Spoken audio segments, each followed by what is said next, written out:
Hey 110, and welcome to Thursday, the end of week 3 in our course. I thought this was a good chance for me to check in with you again and see how you're doing. There's a lot going on in the class, and I want to make sure that everybody is feeling like they're staying caught up. And any way I can provide any additional support, this would be a good time to do it. We're about to round the corner into week 4, and that's when we're about halfway through the class. So week 4 is often the time that students start to feel really pressured with either the work that they haven't made up yet or the work that's still on its way. So I want to be here to encourage you and to provide some additional support for what's about to come. I also want to hear from you and check in to see how you feel like you're managing the course, if I can provide any more individual assistance as you move through it. I just sat with one of your peer students in the library this week, and he and I kind of worked through the modules together, and it really gave me a nice perspective on what you all have to navigate each week. So it's not just navigating the course content and the assignments and what I'm asking you to do, it's also navigating Blackboard. So knowing where to click, knowing where to find what I'm asking you to look for, getting on the library website, uploading things to SafeAssign. That's a whole other skill set, is getting your way through Blackboard. So I want to provide support both for if you're having trouble navigating the Blackboard or how I've set up the course, or course content. So if you don't understand MLA or the research exercises have been tough, writing exercises, if you're having trouble with any of the readings or understanding them, I want to be here to kind of do both. So with that said, I do want to provide a couple of additional opportunities, especially as we round this corner into week 4. It's a really important time in the class that you get as much support as you need. So there's a couple of things. One is that I've created a new link on the main menu called Instructor Feedback and Additional Support. So you'll see some of my feedback to your assignments there, but I've also created a small calendar for our class where we will have our conferences. So we'll have one-on-one conferences where you can either come onto campus in the library and you and I can chat there about your progress in the course, or we can chat over the phone. So it's not required that you come to campus. Those are going to be in week 5, so the week of June 23rd. And you can sign up for those on the discussion board. I've created a forum where you can view sort of what these conferences are all about, and you can sign up for a time slot. If none of the time slots work for you, I can be flexible. There's evening and day time slots. So hoping, these conferences are about half an hour, so carving out about half an hour the week of June 23rd so we can chat. In addition, we're also going to try something called Blackboard Collaborate. And if you've been in other online classes, you may have used this tool already. It's under your Course Tools button, and it is basically a live session where we are all remote, but we're logged into the same interface so that we can be talking to each other sort of video conference style. So I'll be giving a short lecture, and I'll be also taking questions from all of you. If you can't log in at the times, there's 2 times, evening times, that we're going to give this a try at 6 p.m. on Monday. Tuesday the 17th, and then again on a Monday night to see if we could catch anybody else.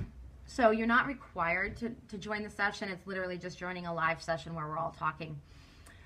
You don't have to go on video if you don't want to. I will, because I have to be the guinea pig and try it out. But it's a great opportunity for you to be live with your peers and with me, and to see sort of a mini lecture about the rest of the research paper. If you cannot attend the session, I'm still going to post the recording on Blackboard, so you'll be able to see it at least, so you can see the lecture, and you'll be able to see the interactions too, so students asking me questions and my answer.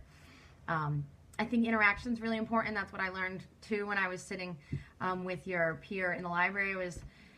I don't always know what questions you have as you're trying to navigate the course and Blackboard. So hearing back from you has been really important. And so any type of interaction we can get, we're actually talking to each other, is great. So just trying to provide a couple more opportunities for that in the class. So the Blackboard instructions and the Collaborate sessions are up there as well, on how to log into that, how to be there when our session is open and live, how to view the recording if you've missed it or want to see it again. it'll show you how to do all of that under instructor feedback and additional support. So I'm on campus pretty regularly, so if you're close to campus and you just want to pop in and have a quick one-on-one, feel free. I have on the calendar also my virtual campus office hours, so when I'm actually in my office, but I'm also available via phone. So don't hesitate to reach out. Just because we're on an online class doesn't mean we have to stay behind our computers the whole time, and I think that's a good thing to learn, especially if this is your first online class. We still really need that one-on-one communication so that we're all on the same page. All right, other things I want to say really quickly, and then I will let you go off to your Thursdays. I have my little list here.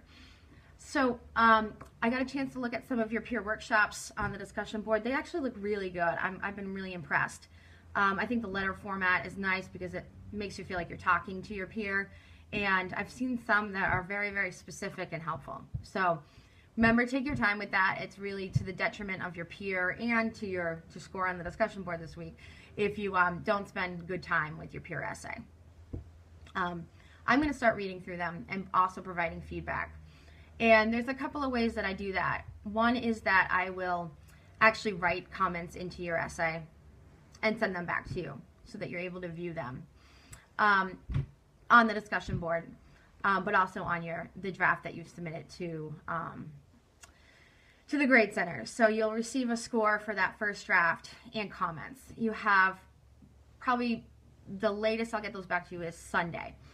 You'll have a chance, if that score is not one that you like, it's out of 25 points because it's the first small section of your research paper, you can always revise. So you're going to take your peers' revision notes, you're going to take my revision notes, and you can revise that for a better grade, but you have to do that within a week.